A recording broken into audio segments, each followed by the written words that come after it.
মাঝে মাঝে খোলা আকাশে মন ভালো হয়।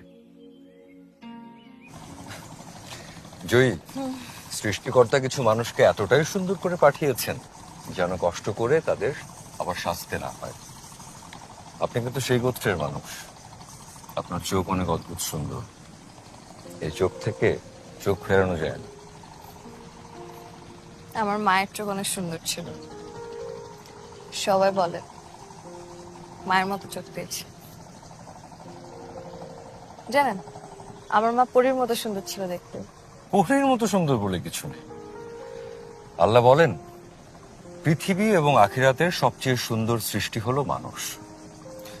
আপনি মায়ের সৌন্দর্যের সাথে পরীর তুলনা করে তার সৌন্দর্যকে অসম্মান করছেন। তাহলে মানুষ পরীর মতো দেখতে হতে চাই কেন?